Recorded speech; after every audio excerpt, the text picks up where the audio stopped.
Wash your hands before and after contact with an infected person.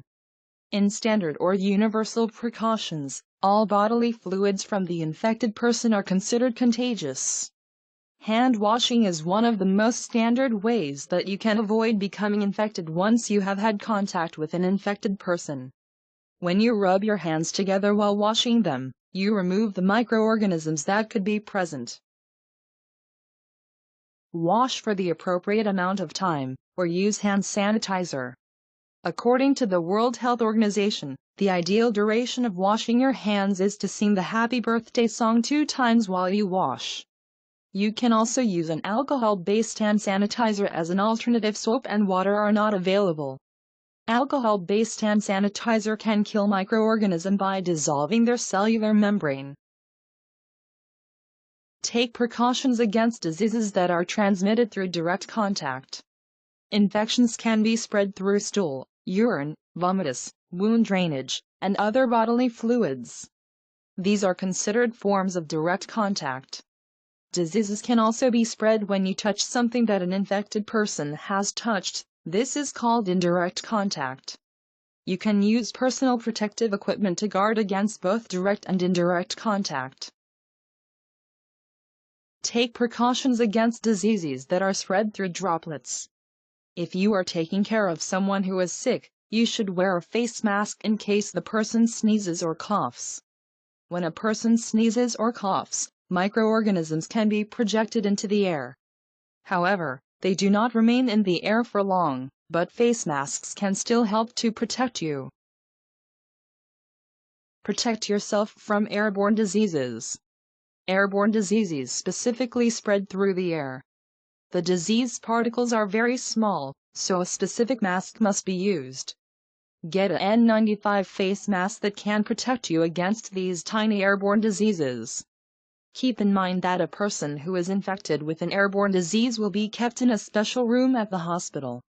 This room will suck the air out through special ventilation devices. Anyone who enters the room will not be exposed to a great amount of the disease. Get vaccinated against communicable diseases when possible. There are some vaccines against communicable diseases like yellow fever. The vaccination process involves exposing you to a controlled amount of the virus, so that your immune system gains the ability to fight the virus off. Talk to your doctor about what vaccines may be available for the diseases in your specific area. You should also get certain vaccines if you are planning on traveling to areas that have communicable diseases. Clean your house thoroughly. Some surfaces and equipment are more commonly exposed to microorganisms than others. These items include cloths and sponges. These materials are home to different microorganisms because they often come in contact with dirty surfaces such as the floor and dirty counters. As much as possible, use disposable cloths or paper towels. Reusable cloth or sponges should be disinfected in a bleaching solution after use and sundry. Ensure proper waste management. Spoiled foods must be properly disposed of and trash cans should be kept sealed at all times to avoid attracting pests like rodents and cockroaches. Garbage also can be a place for microorganisms to thrive in. Remove any stagnant water from around your home. Stagnant water can be a place for mosquitoes and other intermediate carriers of communicable diseases, such as flies, to thrive in and lay eggs. Avoid drinking contaminated water. If you are concerned that your water has been contaminated, there are ways that you can sterilize the water so that you can drink it. However, it is often best to call in professionals so that they can test the water first. Boiling. Water should be brought to a boiling point for at least 15 minutes before removing it from the fire. This ensures that microorganisms in the water are killed.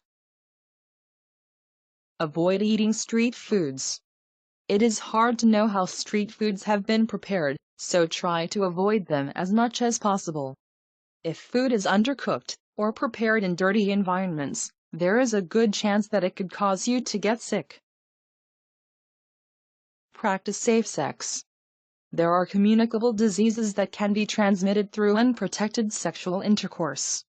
If you are sexually active, use a condom because it can serve as a physical barrier between your genitals and bodily fluids. Avoid sharing personal items. This includes eating utensils, toothbrush, razor, handkerchiefs, and nail clippers. These items are potential sources of harmful microorganisms. Increase your self-awareness. Watch the news and keep track of any outbreaks of communicable diseases in your area. Maintain a good understanding of how those diseases are transmitted. Are they airborne? Are they passed through bodily fluids only? Understand that there must be a causative agent. A causative agent is any microorganism that is capable of producing an illness. These include bacteria, virus, parasites, fungi, protozoa, and other harmful microorganisms. Know that there must be a reservoir of infection. This includes the environment and objects which an organism can thrive in and multiply. Be aware that there must be a portal of exit. This is the path or way in which a certain organism leaves the reservoir. Recognize the different modes of transmission. This is the means by which a certain infectious agent passes from the portal of exit from the reservoir to the susceptible host. Understand that there must be a portal of entry. This is the venue wherein the microorganism gains complete entrance into the host. Be aware that the microorganism must have a susceptible host. This includes a weakened human body or animals. In cases where their immune system cannot fight the microorganism will launch an infectious disease. Know that avoiding communicable diseases is best done by breaking the chain of infection. That is, altering the mode of transmission. If the person knows how to prevent it, then the likelihood of getting a communicable disease is lower.